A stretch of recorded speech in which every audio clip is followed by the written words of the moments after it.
Muy buenos días. Desde la asociación Gente para Servir, les damos la bienvenida a nuestro espacio, Tu Palabra para Encontrar el Camino, un espacio devocional y donde les invitamos a continuar con la lectura bíblica en un año. Hoy, 12 de noviembre, invitándoles entonces para que nos acerquemos a la Biblia en Ezequiel capítulo del 9 al 10 y en Hebreos capítulo 9.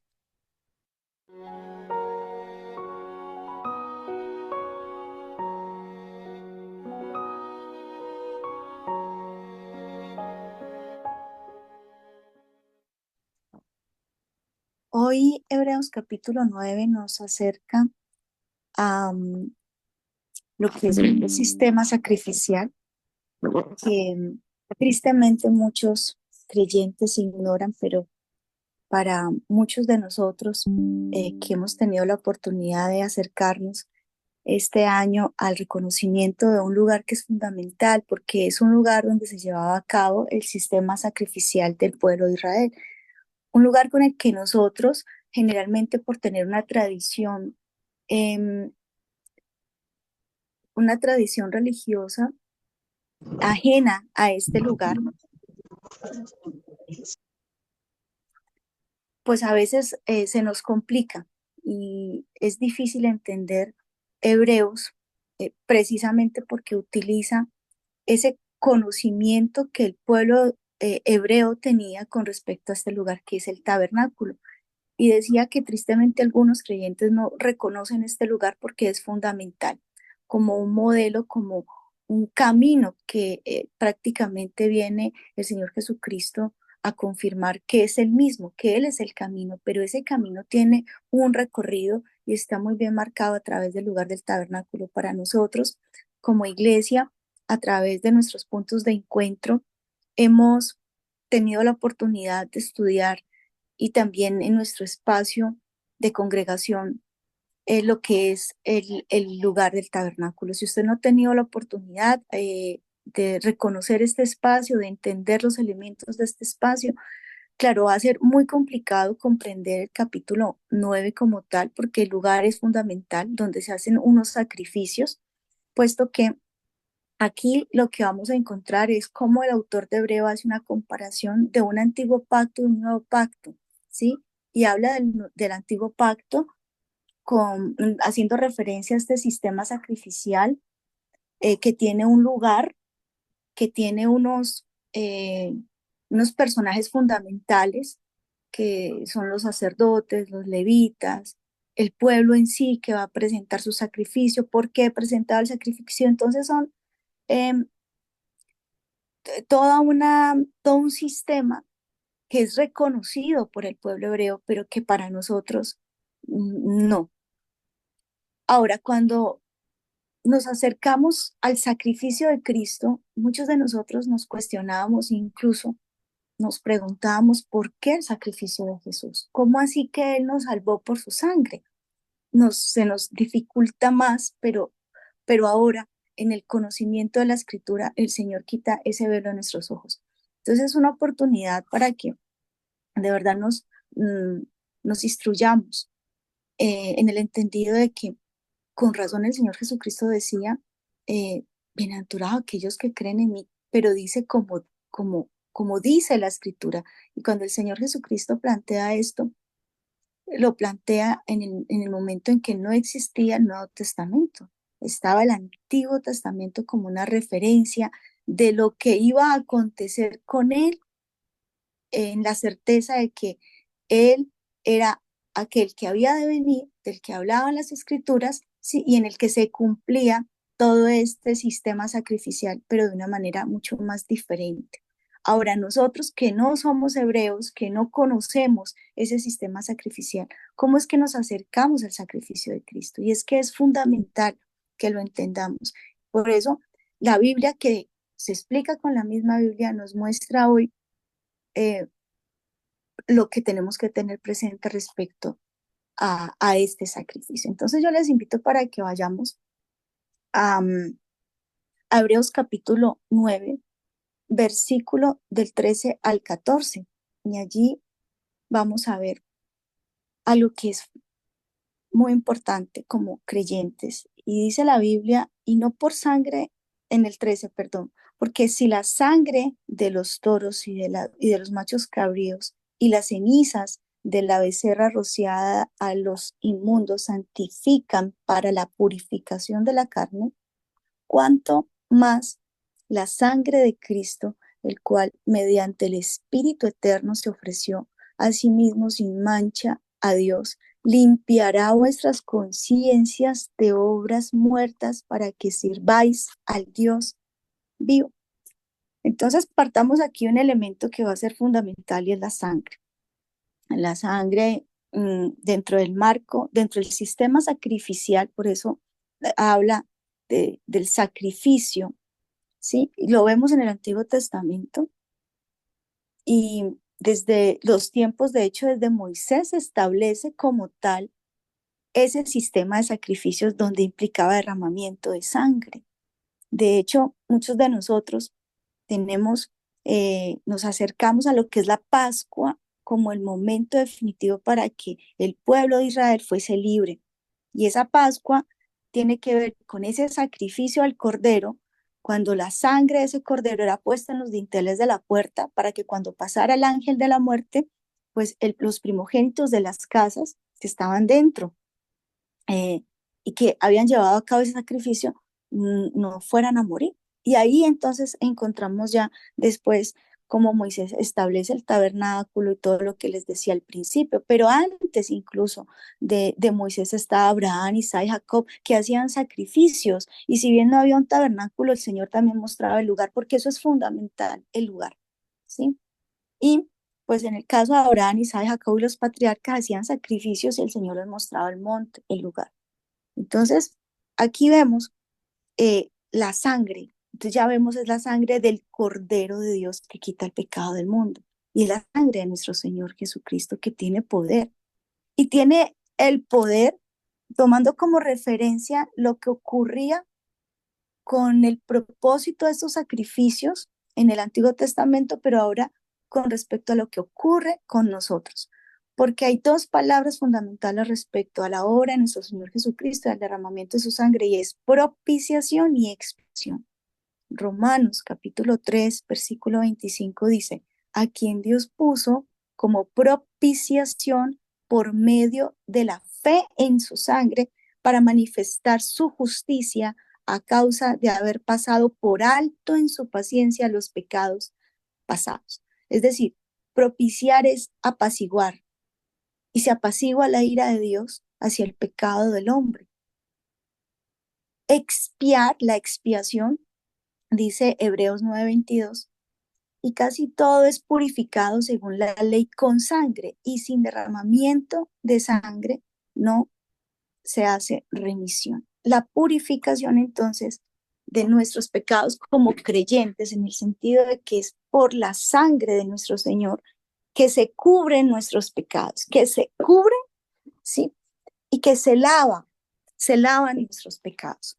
De allí entonces lo que es el efecto de la purificación y la limpieza. Y permítanme, yo tomo como referencia lo único que puedo tomar y es la escritura, es la palabra de Dios. Primera de Juan 1:7 dice, pero si andamos en luz, como Él está en luz, tenemos comunión unos con otros y la sangre de Jesucristo, su Hijo, nos limpia de todo pecado. Ese sacrificio de nuestro Señor hace que nosotros delante del Eterno seamos purificados, renovados. Isaías 1:18 dice, venid luego, dice Jehová, y estemos a cuentas. Si vuestros pecados fueren como la grano, como la nieve serán emblanquecidos.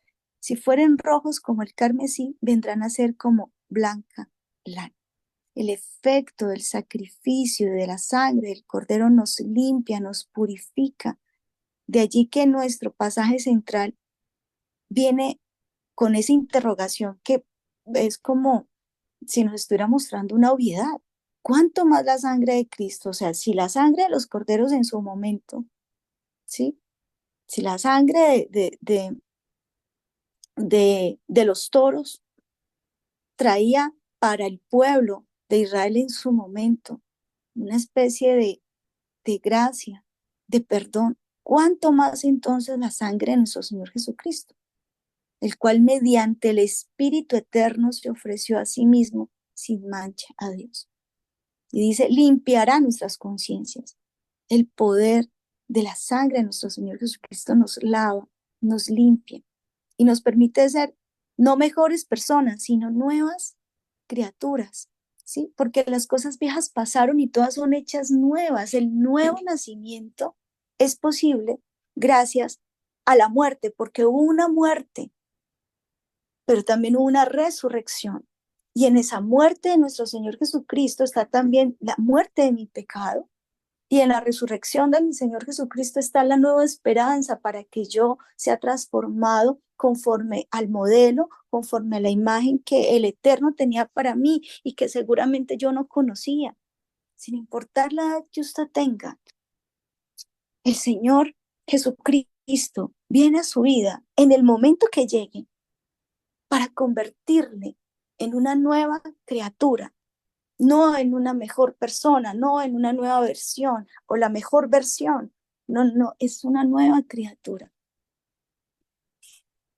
Y respecto a la oportunidad de la esperanza que hay, la sangre de Cristo tiene un efecto de redención. Efesios 1:17 dice, en quien tenemos redención por su sangre, el perdón de pecados, según las riquezas de su gracia, no según nuestras fuerzas. Y la palabra redención tiene que ver con libertad, tiene que ver con el rescate que se paga. Por supuesto, a veces de nuevo nos queda muy difícil comprender las cosas porque si no las hemos vivido y como nosotros como generación, pues no vivimos esclavitud. Quizás nos hemos sentido oprimidos, nos hemos sentido a veces de acuerdo a una situación X, puede ser en el trabajo o en la casa, y quizás usted ha vivido injusticias, pero no en el marco de la esclavitud. O sea, que un niño nazca esclavo, muera esclavo, o que una familia, porque esa era la esclavitud. Te naces esclavo, eres esclavo toda la vida, pero había una luz y una esperanza en medio de ese momento histórico tan horrible que fue la esclavitud, y es la redención, que me redima. ¿Y eso qué implica? Que alguien que era libre paga un rescate, es decir, me compra a mí, me compra. Hablemos de lo que es la esclavitud, y al comprarme entonces ya no me tiene, él en su voluntad dice, listo, no, te compro lo que vales como esclavo, pero entonces te compro para darte libertad. ¿Qué evento tan extraordinario era este, que podía vivir un esclavo al encontrarse con un redentor? Era algo extraordinario. Entonces, aquí encontramos que la sangre del Cordero nos redime por su preciosa sangre, en quien tenemos redención por su sangre. El perdón de pecados según las riquezas de su gracia, es que el precio para que usted fuese libre de la esclavitud del pecado. Por eso, no se engañe. Cuando usted se siente atado a un pecado y cree que no puede superarlo, ese es el engaño más grande que le está vendiendo el diablo. El Señor lo reprenda de su vida, de mi vida, de nuestras ideas que vienen a hacernos creer que no vamos a poder. Es mentira. Porque según las riquezas de su gracia, ¿sí? Él pagó un precio. En esa negociación, y permítame se lo planteo de esa manera, llega su redentor, que es Cristo, mi redentor, y negocia con las tinieblas porque usted estaba a la merced, esclavo del pecado, de las tinieblas, a la oscuridad. Negocia. ¿Cuánto vale? ¿Cuánto vale ella? ¿Cuánto vale él? Ok, vale la sangre. ¿La sangre de quién? Del Hijo de Dios. Nos libera esa esclavitud. Hebreos 2 del 14 al 15 lo dice. Así que, por cuanto los hijos participaron de carne y sangre, él también participó de lo mismo, para destruir por medio de la muerte al que tenía el imperio de la muerte, esto es, al diablo y librar a todos los que por el temor de la muerte estaban durante toda la vida sujetos a servidumbre. Estos pasajes son muy profundos. Esto es lo que estamos leyendo en Hebreos y que el Espíritu Santo nos hable el corazón. ¿Por qué? ¿Por qué murió el Señor Jesús? Pues porque se hizo hombre. Esa es la primera respuesta. ¿Por qué tenía que morir el Hijo de Dios de la manera, bueno, de la manera como murió?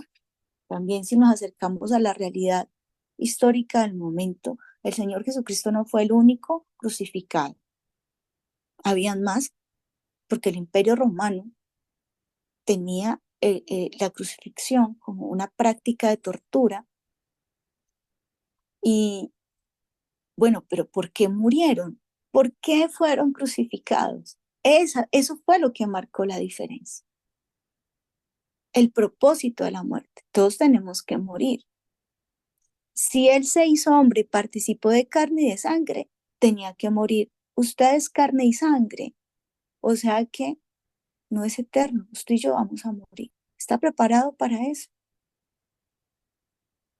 El Señor Jesucristo sabía que venía. Sabía que iba a morir para un propósito de vida y de libertad para su vida, para su familia. Y usted sigue menospreciando este sacrificio sin llevar a su casa, a su familia, el evento más importante que trasciende la eternidad y que nos da una genuina esperanza más allá de lo que hoy vemos, porque en este tiempo que ya se acerca en la celebración de Navidad y que para nosotros ya no puede ser de ninguna manera, ¿sí?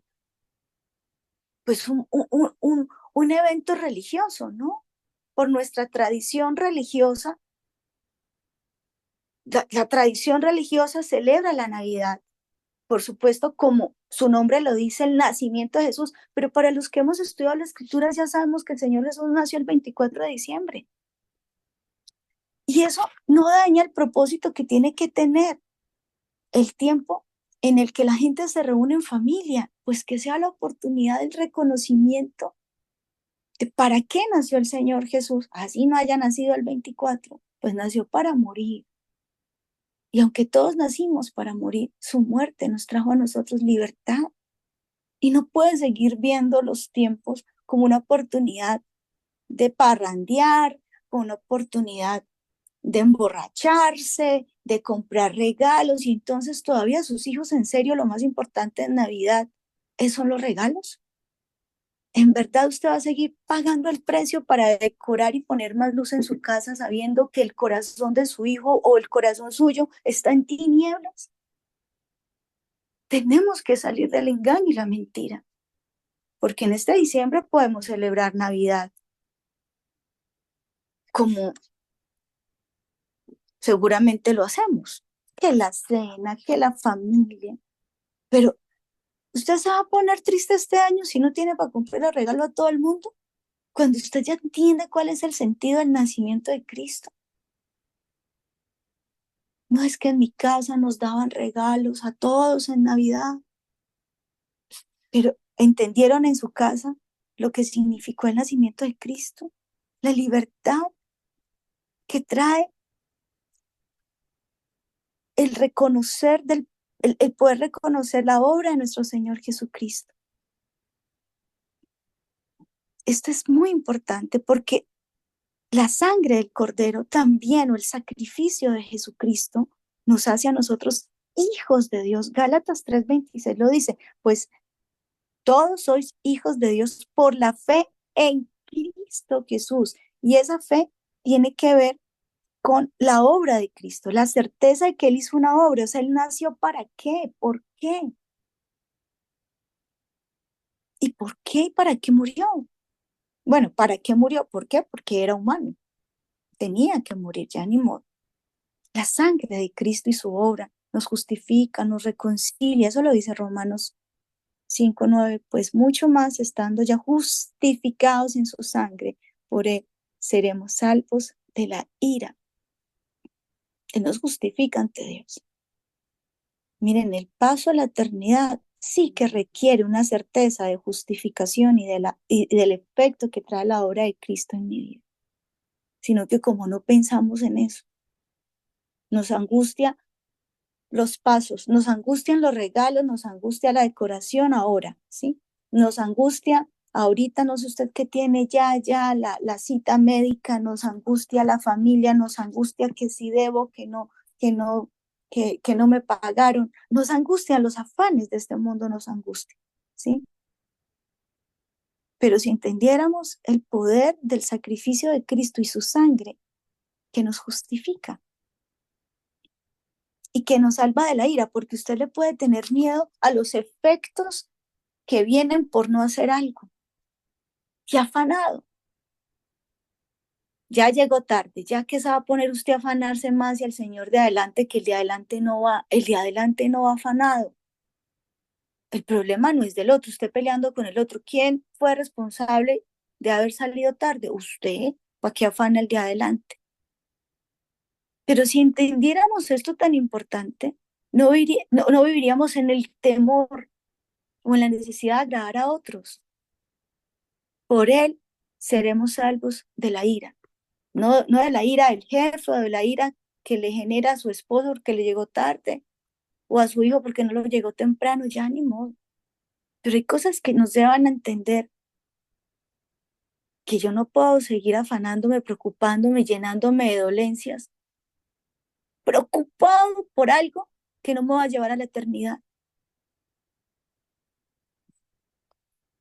La sangre de Cristo nos reconcilia con Dios. Colosenses 1:20 lo dice. Y por medio de él reconciliar consigo todas las cosas, así las que están en la tierra como las que están en los cielos, haciendo la paz mediante la sangre de Jesucristo. La reconciliación con Dios. Haciendo la paz mediante la sangre de su cruz. Sí, yo tengo que buscar estar en paz, pero esa paz solamente es por el sacrificio de Cristo, en este entendido de lo que Él hizo. Nos da acceso al trono de la gracia. Hebreos 10, desde 19 al 22 dice, así que, hermanos, teniendo libertad para entrar en el lugar santísimo. De nuevo, si usted no sabe qué es el lugar santísimo, sí que le va a quedar difícil esto.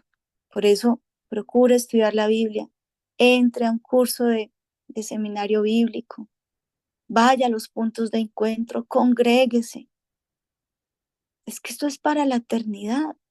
Si usted paga un precio por la universidad que le va a dar estatus en este mundo, cuénteme qué precio está pagando usted para tener, aunque sea un cupo en la eternidad. Y aquí está mencionando el lugar santísimo que hacía parte del tabernáculo por medio de la sangre de Jesucristo, por el camino nuevo y vivo que Él nos abrió a través del velo, esto es, de su carne, y teniendo un gran sacerdote sobre la casa de Dios, acerquémonos con corazón sincero, en plena certidumbre de fe, purificados los corazones de mala conciencia y lavados los cuerpos con agua pura.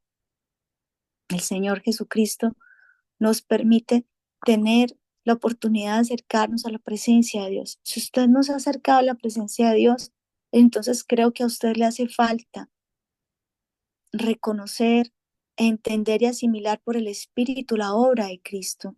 Y cómo es que a través de la oración, cómo es a través de ese reconocimiento de su obra, yo puedo ir hacia ese lugar, hacia ese espacio donde yo me encuentro con la fuente del amor, del gozo, de la paz, la paciencia, la benignidad, de la bondad, de la mansedumbre. Si se siente derrotado, pues le quiero decir que el sacrificio y la sangre de nuestro Señor Jesucristo nos da la victoria. Y la más importante de todas es esa victoria espiritual. Porque es que usted tiene una lucha por buscar a Dios. A usted le cuesta buscar a Dios. Y si le cuesta, entonces precisamente por eso busque a Dios. Apocalipsis 12:11 dice, y ellos le han vencido por medio de la sangre del Cordero y de la palabra del testimonio de ellos y menospreciaron sus vidas hasta la muerte. Estamos hablando de la victoria que tenían aquellos creyentes en Apocalipsis 12:11 por la sangre de Cristo, una victoria sobre Satanás. ese desánimo, ese decaimiento, esa pereza para buscar a Dios, ahí hay una influencia espiritual, ahí no solamente es que estoy muy cansado, yo no me congrego porque no tengo tiempo, eso es una mentira que usted lo creyó, es que el enemigo no quiere que usted tenga tiempo y además nunca lo va a tener para buscar a Dios, pero usted qué le toca, no, nada de contra la corriente, yo sí tengo tiempo para buscar a Dios, al fin y al cabo de lo recibido de sus manos le doy, y Él qué es lo que me da, Él es el que me da tiempo para trabajar, tiempo para cuidar la familia. ¿Cómo no voy a sacar tiempo sin última es de lo que Él me da? Yo tengo victoria. ¿Cuánto tengo que luchar? No sé, tengo que seguir luchando, pero gracias a la obra de Cristo, soy victoriosa. Nos protege del mal. Apocalipsis 7, del 14 al 15 dice, yo le dije, Señor, tú lo sabes. Y él me dijo, estos son los que han salido de la gran tribulación y han lavado sus ropas y las han emblanquecido en la sangre del Cordero. Por esto están delante del trono de Dios y le sirven día y noche en su templo. Y el que está sentado sobre el trono extenderá su tabernáculo sobre ellos. Qué hermoso. El lugar representa protección. Estar amparado bajo esa obra extraordinaria, bajo la sangre del Cordero, es lo que trae protección, victoria. Y me da poder para vencer el pecado. Colosenses, Primera de Corintios, perdón, capítulo 10 versículo 13 dice, nos ha, no, no os ha sobrevenido ninguna tentación que no sea humana, pero fiel es Dios que no os dejará ser tentados más de lo que podéis resistir, sino que dará también juntamente con la tentación la salida para que podáis soportarlas. Esto es lo que hace el Señor en nosotros a través de su preciosa sangre, de su sacrificio y el poder reconocer el efecto de su sacrificio en mi vida, más allá que una clase doctrinal. Y por eso le invito para que oremos. Le invito para que le presentemos al Señor este tiempo en oración.